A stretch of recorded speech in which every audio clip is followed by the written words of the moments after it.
周平、常山、柳子帮。你们周村呢，我也经常去。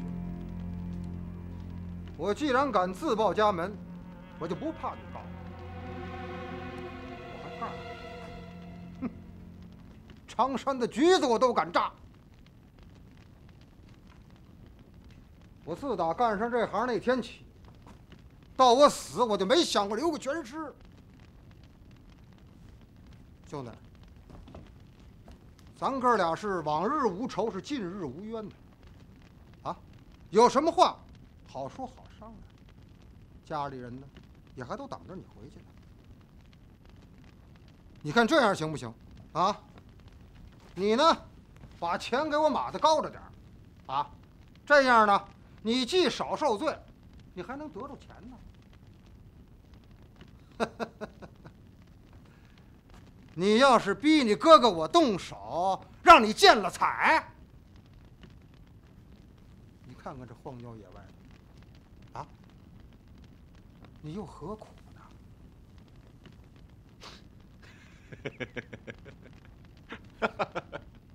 大哥，我这人打小是要饭的，你这行我见过。哎，当初咱俩差点成同行，只是人家嫌我小，怕我跟不上趟，才没带我玩儿。大哥，咱们直接说吧，哪一行都有哪行的规矩，你直接捅我2刀交差得了。兄弟，我不怪你，你这行也是买卖。嘿嘿，你小子还有点意思啊！呵呵，这么些日子，我还很少见像你这样。你他妈想找死啊？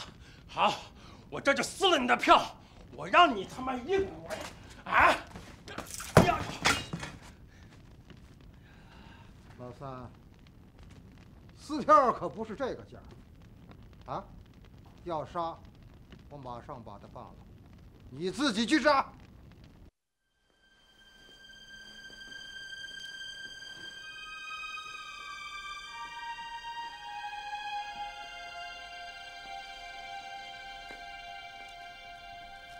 他爹，该不会是叫土匪给绑了吧？啊？不能啊！土匪绑票为的是钱，可咱没收到票。不能。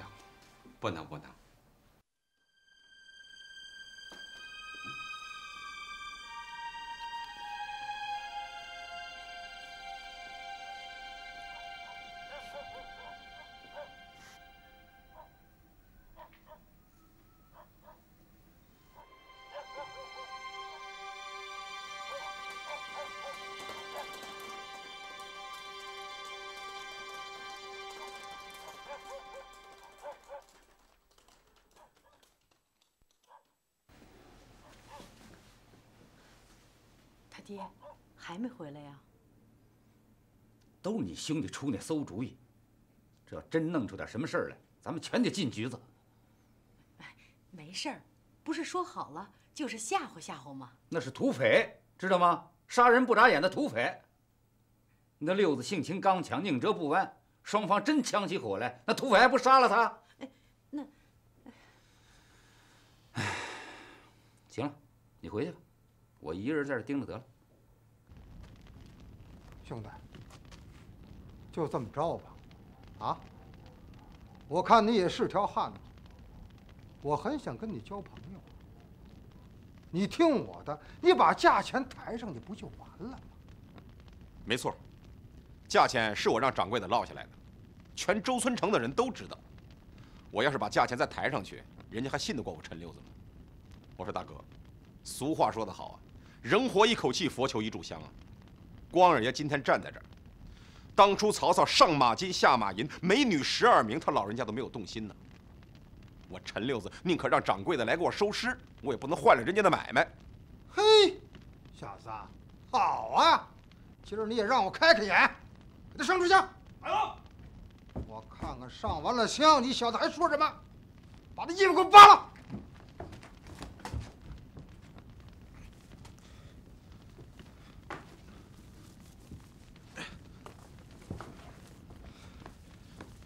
大哥，我答应你，把价钱抬上去，也不再用德国料子。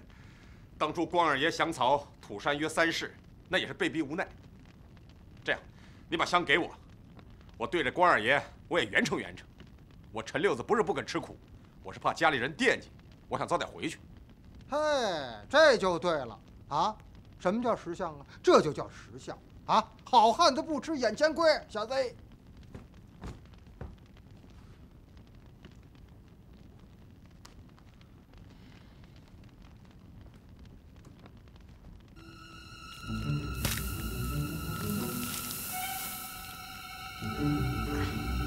关二爷，我算条汉子吗？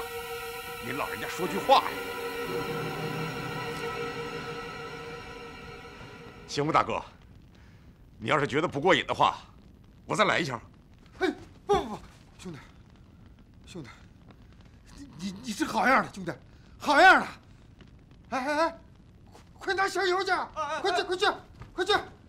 兄弟，好样的，你是条汉子！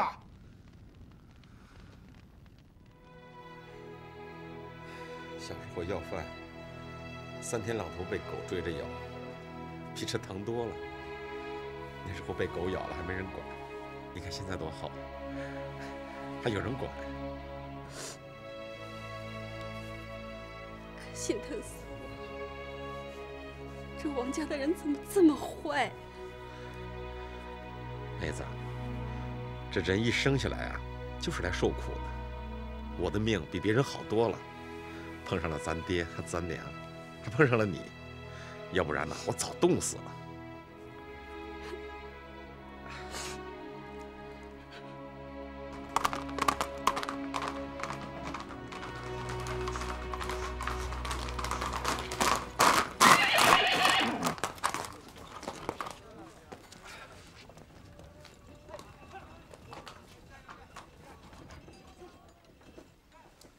赵老板吗？是。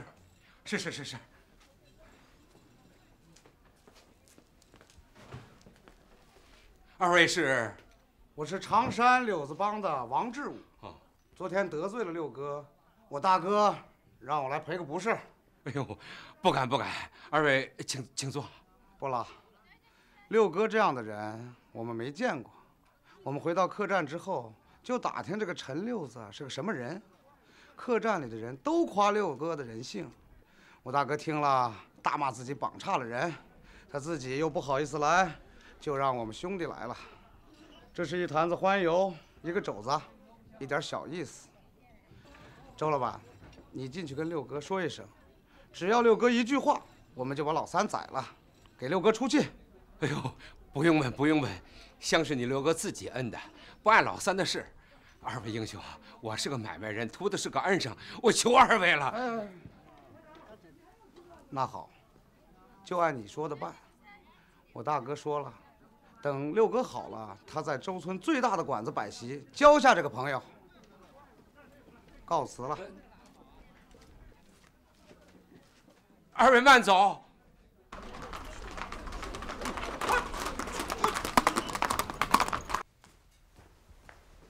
六哥，王掌柜来了，您见不见？见。哎，他绑了咱，他还有理了？不见。哎呀，彩琴，这事儿都过去了。柱子，你就把王掌柜请进来。哎，寿亭啊，你好些了吗？哎，都是那个吃喝嫖赌的东西，你让叔还说什么好呢？叔可真是对不住你。叔啊，三舅这也是替你着急。这不算什么大事儿，您老啊就放心吧。再说咱街坊邻居住着，又是同行，就算是有点争执，这又有什么呢？寿亭啊，叔老了，孩子们还小，我这进了局子，这一家老小，可就全指望你了。叔啊，这说的好好的，怎么出来局子了？哎呀，没事儿，我是和柳子帮啊开个玩笑。我说没事儿就没事儿，你让三舅回来吧。这香是我自己摁的，跟三舅没关系。叔，这以后啊，你就当做没这回事儿。我这回见了土匪呀，也算长了见识了。你说咱门靠门住着，俗话说，远亲还不如近邻呢。以后你该怎么干就怎么干。回头你打发2个伙计到我这儿来，我教他这里头的窍门。寿亭啊，叔真是服了。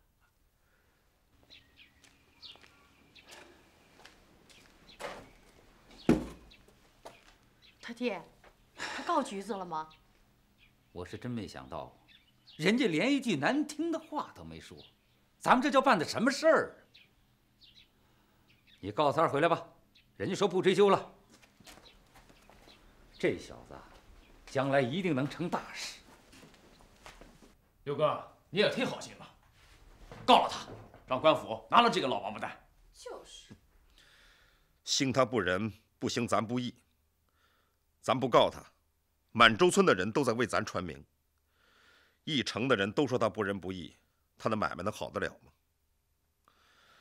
土匪也算知道我陈六子是什么样的人了，以后谁再想雇土匪绑咱的，得好好想一想，这不算什么坏事。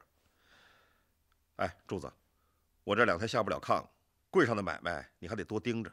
哎，柱子，你嘱咐那些伙计，我这事儿可千万别让锁子叔知道了。哎，知道了。整个周村城里都传遍了，锁子叔哪能不知道呢？要不明天我去一趟，省得他老人家着急。好，这主意好。你呀，对王家那么好，真气死我。彩琴，你给我记着，周村这些开染坊的，谁离得咱近，谁就得先关门。姓王的这是头一家，我陈六子就是他灭门的克星啊！早早晚晚，周村城里只能剩下咱通婆。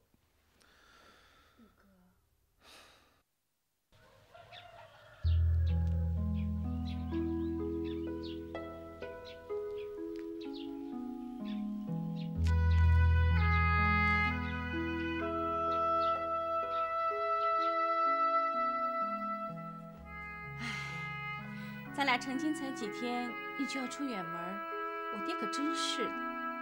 嗨，张店算什么远门啊？再说了，我头天去，第2天就回来了。哎，你不用整这么多衣服。我可听说火车上烟熏火燎的可脏了，你下了车啊，找个地方把这些衣服换上。人家卢家少爷是留学生，是穿西服洋领子的，你别土头土脑的，一脚踏进去，让人家瞧不起。你说什么？他瞧不起咱，咱还瞧不起他呢。他是跟咱合伙，不是看咱穿的什么，是看咱有没有本事。我知道你有本事，那你怎么一句话说不对付就急呢？我这次去张店，我得想法把这事给他弄成了。哎，彩琴，周村地方太小，咱就是一发狠，全周村的布都归咱染，又能有多少呢？哎，青岛可是大地方，又靠着海，我还要看一看德和洋行。咱每次进的料子，到底让人家扒去了多厚的一层皮？要是弄好了，咱直接从德和洋行进料子，这样每年能省出10亩地来。那，你要是真的去了青岛，还能记得咱这个家呀？那青岛满街都是穿着裙子的洋学生，还能记得这挽着伞的傻娘吗？我说彩琴，你这话怎么说的？我把话给你搁在这儿，我陈六子就是挣下一座金山，我也不可能干这事儿。好了，你怎么又急了？我不是跟你说着玩呢吗？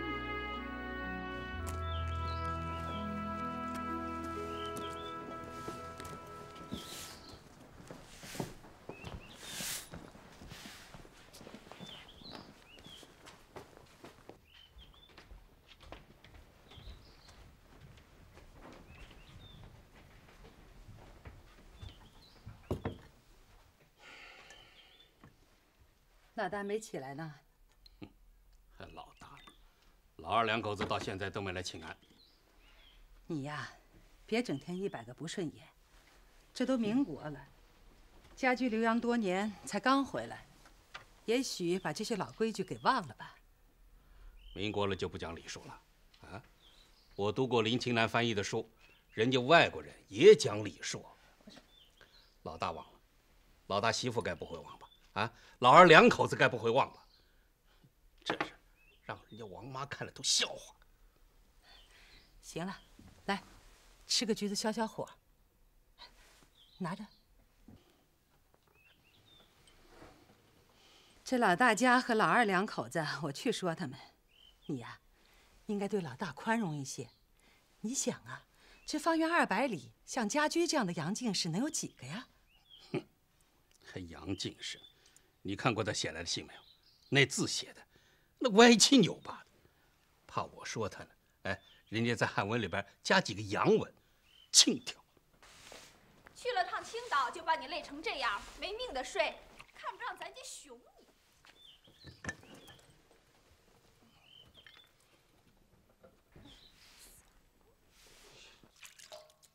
相公，水热不？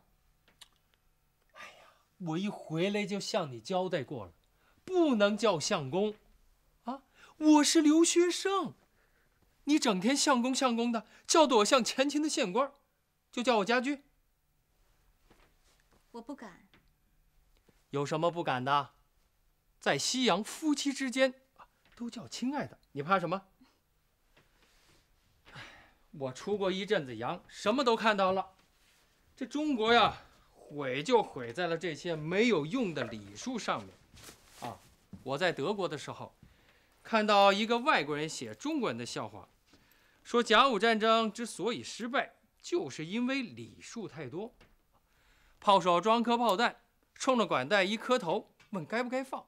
等磕完头回来的时候，日本的炮弹都已经打过来了。你说要这么多没有用的礼数干什么？以后啊，守着爹不叫啊，咱俩的时候就叫我家驹。先叫个给我听听。家驹哥。刚出了前亲，又进了话本，把那鸽子去掉，重新叫。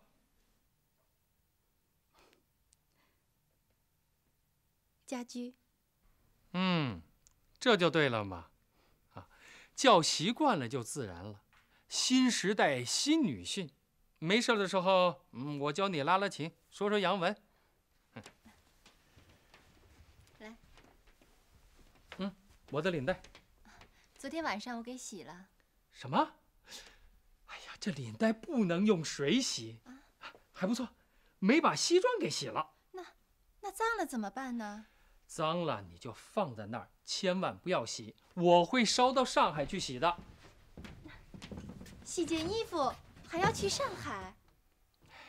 翡翠呀，咱俩有些事儿呢，得慢慢来，一时半会儿跟你说不明白。从今天晚上开始，我就跟你讲什么是进步，什么是落后。现在，咱给爹请安去，这个礼数还是不能破的啊。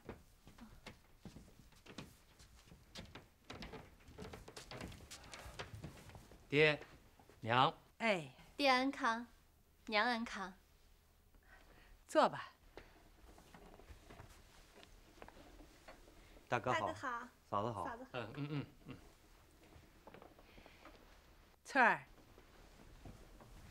咱娘俩有话到里屋去说吧。哪儿家的？哎，娘。你爹跟你大哥他们要说说厂里的事儿，你呀也别在这儿支着。拿点钱去买肉。中午啊，咱们蒸丸子吃，记住啊，挑五花肉买，那瘦的肉啊不香。哎，哎，不年不节的，真哪门子丸子呀？家驹留洋这么多年，没饿死啊，就算他命大的了。听他说他在那儿吃的那些东西，我就觉得不惦记。去吧。哎，蒸丸子，我还做得了主。走。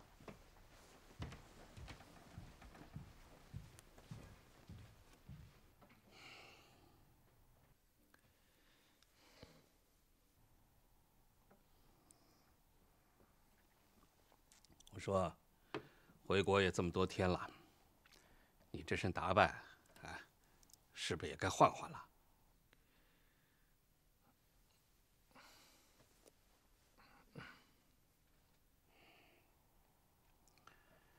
你也知道，家俊呢已经把青岛的染厂的户给过了啊，这就是说这厂就真正的买下了。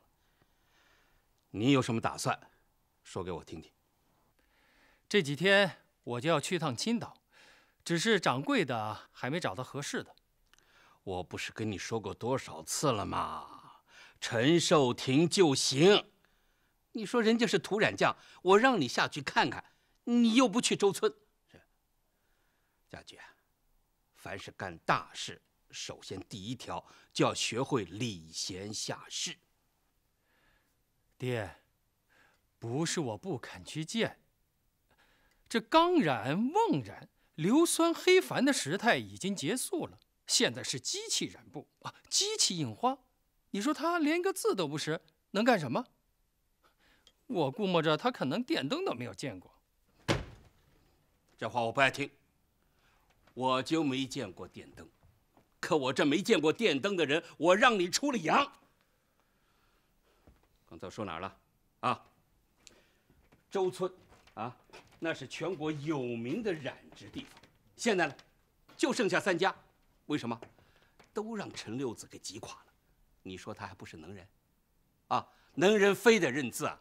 刘邦不认字，一样开创了汉朝400年。这陈六子是靠捣鬼呀，这算不了什么真本事。做买卖的哪有不捣鬼的？啊，捣鬼也罢，不捣鬼也罢，你到这周村去问问，就在我们这个张店，你也问一问，提提陈六子，没有一个不佩服，没有一个不竖大拇指的。行，有没能耐咱先不说，咱就先说说他的人性。当年他要饭的时候，常到一家饭铺子去，那掀门帘的时不时的给他点剩饭。后来陈六子发了，哎，人家就把这掀门帘的给供养起来了，还让房东老太太给他当了老妈子。啊，知恩图报啊，24孝不过如此了。是，陈六子是不识字，但他不是没文化。陈六子人性好，是吧？在染行里又是个尖子，所以你跟他搭伙，准没错。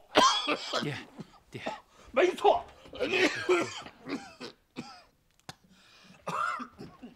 家驹，来，你坐下。来，我说他爹，家驹刚回来，他不知道陈六子的故事，你慢慢说，干嘛那么大声呢？家驹，给你爹倒水。哎，没事吧？家驹啊，爹说什么就听什么，别跟他争，啊。嗯。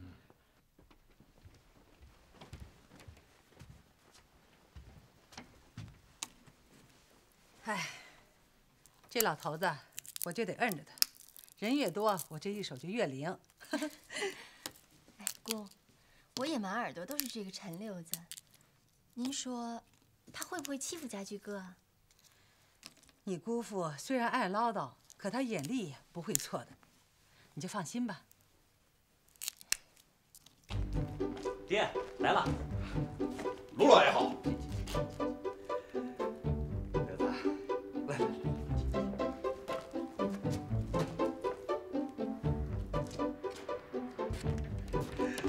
大侄子呀，大侄子，你可是我请来的大能人呐！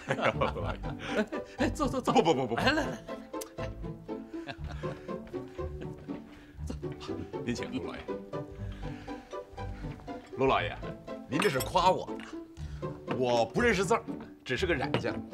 大少爷才是真正的大能人，不仅识文写字，我听说还会说洋话。大少爷，我属虎，你属什么？我属兔，比你小1岁。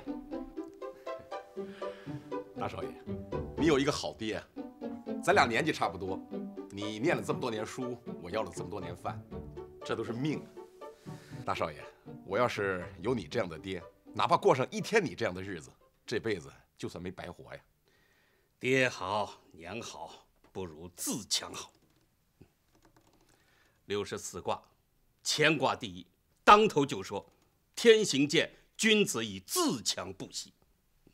那么多要饭的，为什么唯独你有今天？啊，这么多开染坊的，为什么就你干得好？因为你自强不息。明史稿里说，洪武皇帝朱元璋一字不识通六经，我看你就有这么点意思。现在染行界里谁敢小看你啊？啊，谁也不知道陈六子。陈掌柜的，你懂机器染吗？懂啊。哦，跟谁学的？去年我去上海进批布，特别去了趟成通染厂，顺便看了一眼。说白了，机器染没别的，就是比人工染省事儿。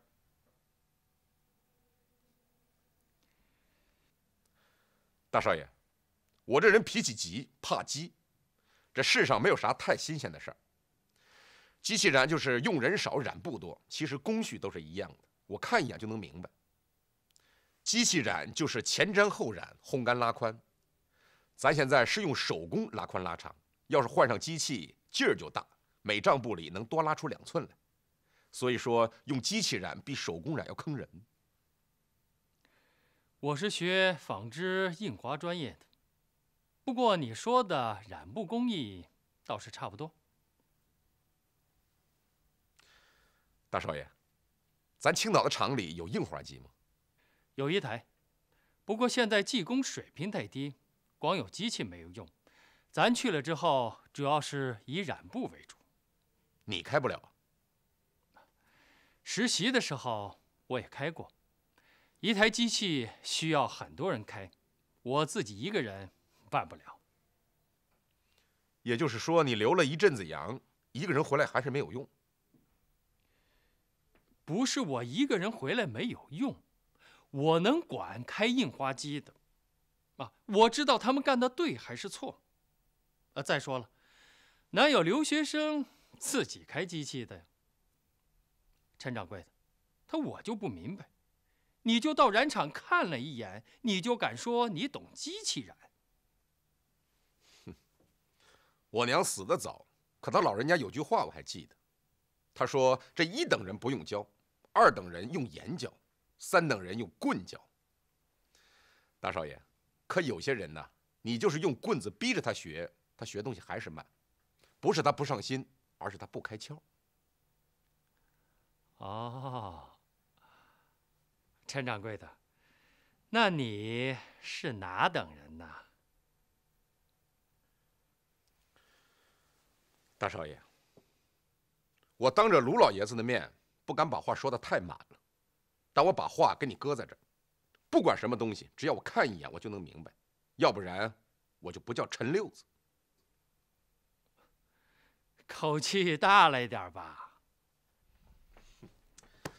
卢老爷，张店我也来了，您老人家我也见了，合伙干买卖讲究的是弯刀对着瓢切菜，可依我看，我是那弯刀，大少爷不是那瓢啊，根本对不上茬口。啊，不，大车子，家驹呢，主要是想跟你打听打听。哎，家驹，你六哥还有个绝的事情呢，想知道吗？啊？哦，你六哥啊不懂洋文，可我听说有一次到上海去买批布，那个洋人和中国掌柜说的那些话，哎，你全懂啊？啊？哦，还有这事儿，六哥，这我倒是想听听啊。对，给我们讲讲。卢老爷，我那是猜的，买卖上的事儿啊，其实说白了就是个价钱。那洋鬼子一看我要的量大，就想便宜卖给我，可那中国人不愿意，他觉得我是山东来的乡下人，他想坑我。我没等那中国人说完，抬腿我就走，那个人赶紧把我拦住了。他以为我能听懂洋文呢，其实根本就不是那么回事儿。老爷，老爷，寿亭回来了。爹，寿亭回来了。哎，你回来了。好。少廷啊，谈妥了没有？妥了。那爷几个没一会儿就让我给捋直了。那说没说咋拆账啊？也说了。寿亭，来喝水。快！那厂子是1万大洋买的，是个新厂子，1天也没干过啊。盖那厂子那个男人呐，把厂子盖好以后，一高兴下海去洗澡，喝了点酒，让海水啊一口给呛死了。你说这叫什么命？这叫。哟，那这么说，这厂子不大吉利啊。娘，没事儿，这什么人呐，什么福，土地爷还住瓦屋呢，他担不住啊，没准咱能担住。娘，你就放心吧。来，坐下赶快坐下。哎，少廷啊，你说这1万块大洋，咱出多少？爹，这事儿我是这么办的，他出6，咱出4，咱出4000，但是分红的时候不能按照这个办，咱钱虽然出的少，但是咱得拿大头，咱拿6，他拿4。人家是大股东，是东家，他能愿意？爹，他还不愿意。我只是想用他的家伙事儿学学机器人，要不然呢，我最多给他拿3成。少廷啊，你这不合规矩呀！爹，现在这世道变了，没有合不合规矩的，咱这人就值这个价钱。你要觉得不合适，你请别人去。好，那在厂里头，谁说了算？当然是咱了。你没立个自觉？不用，只要咱干上了，他离开咱他就玩不转。只有咱辞他，他辞不了咱。爹，你就放心吧。用不了2、3年，咱就可以到天津或者到济南呢，开咱自己的厂子。六哥，你真要去青岛啊？柱子，咱爹娘都老了，我走了以后，通河染坊就靠你了。这几10个伙计，你可得给我管好了。哎，柱子，这通河要是你干的话，你听我一句话，就一句话，老实实在。你只要照着这句话去办，肯定错不了。千万别想着把买卖干大，你只要守住了，就是头功一件。你可千万别学我，你人太老实了，你学不了。万一要是学走了样，那咱通河就完了。你6哥可是一点退路也没有。哎，爹，我看就让柱子兄弟领着干吧。您老就看着他下料，1缸料就让20匹布，多1匹你也别让他染。我那套1缸料用1年，天天加新料的方法，您可千万别让他用。万一染砸了一回，那咱的名声可就全毁了。您说呢，爹？是啊。柱子兄弟，来，你坐。我还有件事儿要托付给你。六哥，你说。我这一走，最快年下才能回来。锁子叔那儿我放心不下。柱子，你就按照现在的章程办。当初要是没有人家，你6哥早饿死8回了。你听见了吗？六哥，你放心，保证让锁子叔觉得和你在周村一个样。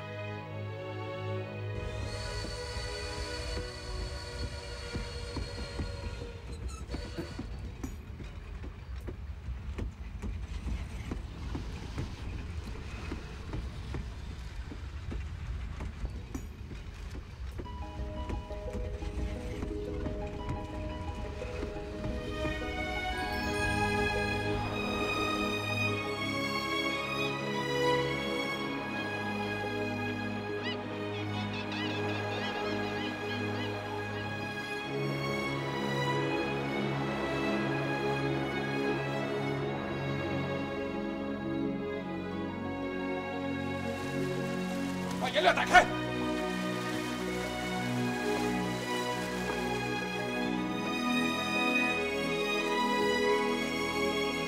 王产子，哎，拿过来，加1把硫化锌。好嘞。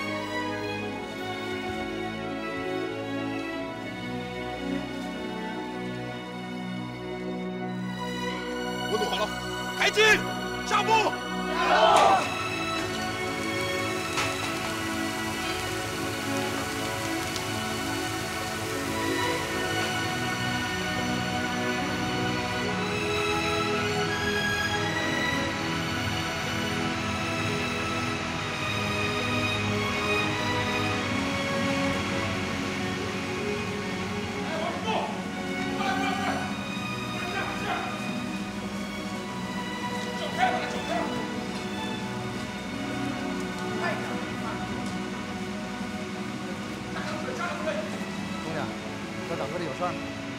掌柜的怎么老爱跟工人一起干活呀？告诉他，我们晚上别再跟工人一起吃饭了。哎，你跟我一起吃小灶。不可能，工人，伙房往头往里放块肉他都骂。那真骂，真是要饭的命啊！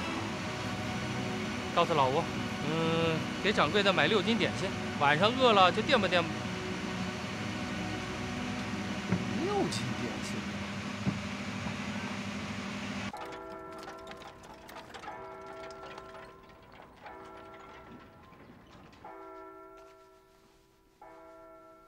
西装，在榻上。西装。哎呦！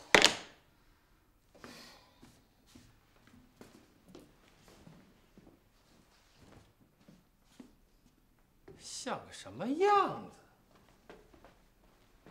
太太，牛奶来了。哦，放那儿吧。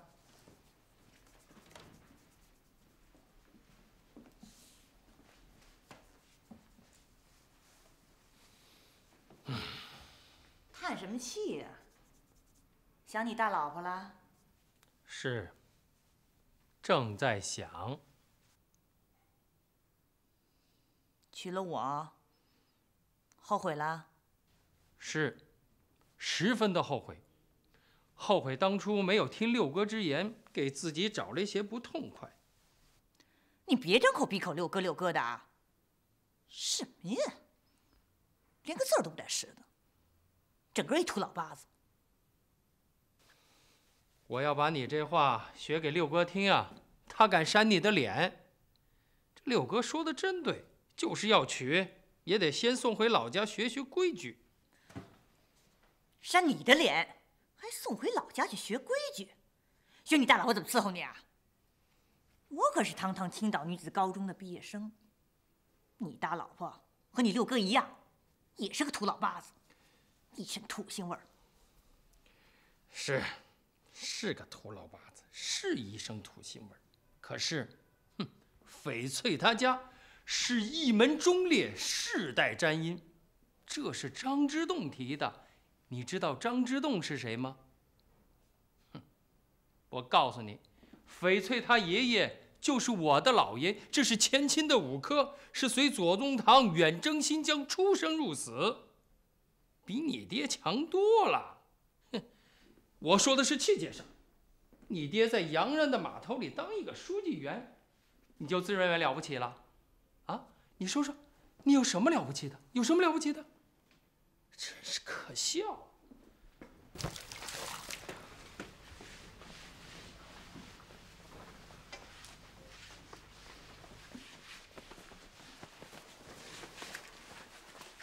掌柜的，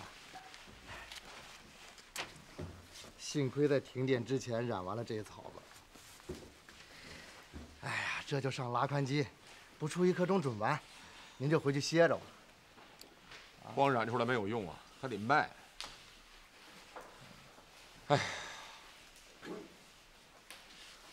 一会儿等工人们刷完机器，让他们抓紧时间吃饭，吃完了饭赶紧睡觉，等来了电咱再接着干。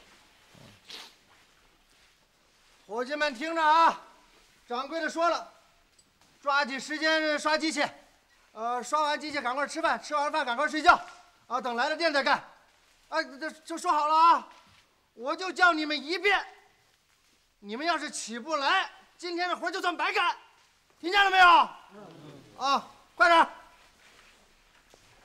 掌柜的，您还有什么吩咐？有你这么说话的吗？啊？好好的话就不能好好说？什么叫就喊1遍？喊2遍能把你给累着？什么玩意儿？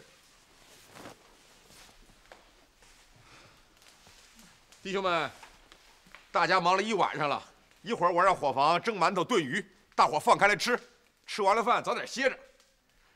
大华染厂要是挣了钱，年下大伙都有份儿，是不是？是。你不能歇着，一会儿到我那去。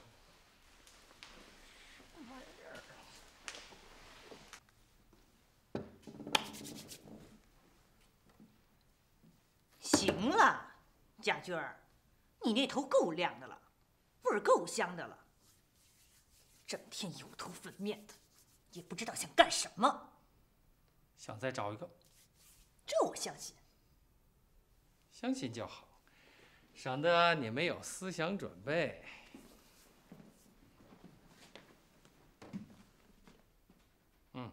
下去吧。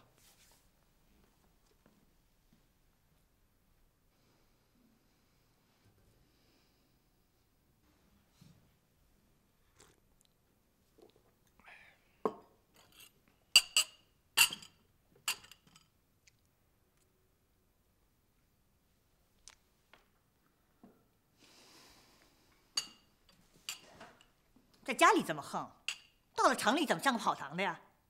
还东家呢！你六哥喊一嗓子，你就吓得和兔子似的趴在那儿，大气儿都不敢出。你说你怎么这么说话呢？啊，今天停电，六哥昨天在厂里干了一宿了，也该我盯着了。六哥说了，看咱刚结婚，怕冷落了你。你这人说话呀，不分好坏。你要是不愿意在这待着，就回张店老家，省得给我添乱。